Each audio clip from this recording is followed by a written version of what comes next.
Russell a accidentellement déconnecté son système de boisson au Mexique, en voulant vérifier les dégâts à l'avant de sa voiture. Bah ça c'est con quand même. Du coup il a pas bu de la journée quoi. Enfin de la course.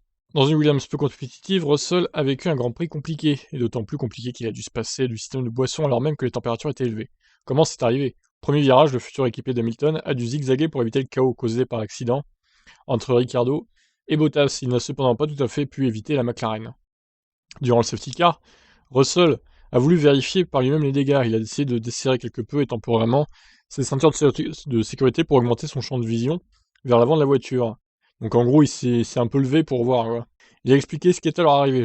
J'ai pensé que j'avais endommagé l'aileron avant, et quand j'ai pensé qu'il n'y avait pas de danger, j'ai légèrement desserré mes ceintures et j'ai jeté un coup d'œil par-dessus le toit de la voiture.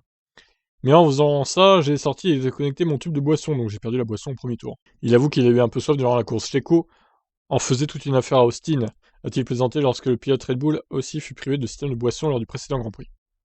Cette mésaventure est venue compliquer encore un dimanche de souffrance pour Williams, avec un manque de rythme.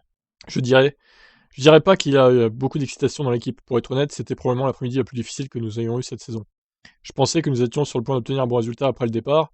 Je suis arrivé de 16 à 19e au premier tour, ce qui me semblait relativement... 16 à 9e, du coup, ils se sont trompés là. Et puis nous n'étions nulle part, absolument nulle part, un de ces jours. Parfois comme ça, quand nous devons faire beaucoup de gestion, la voiture ne réagit pas ou ne s'anime pas comme elle le fait quand vous êtes à l'attaque maximale. C'est quelque chose que nous devons essayer d'améliorer, parce que des courses comme celle-ci, où la gestion est la clé, la voiture se sent juste assez paresseuse et lente à réagir. Avec ce nouveau 0 pointé, tandis que Raikkonen marquait 4 points pour Alpha, voici que l'écart entre la 8e et la 9e place du classement se réduit à 12 points. C'est encore beaucoup, pour ces deux équipes c'est beaucoup. Mais c'est assez pour alarmer George Russell, le Britannique, assure qu'avant de penser à battre Red Bull l'an prochain, il veut d'abord penser à devancer Alfa Romeo. Je pense que ce n'est pas professionnel si je commence à penser trop loin et trop vite. Je fais autant d'efforts que jamais pour le reste de la saison. Eh ben, c'est tout à son honneur. Bon, pas simple hein, de se passer de boisson pendant la course, surtout au premier tour. Bon, ça serait arrivé à la mi-course encore, bon, je dis pas.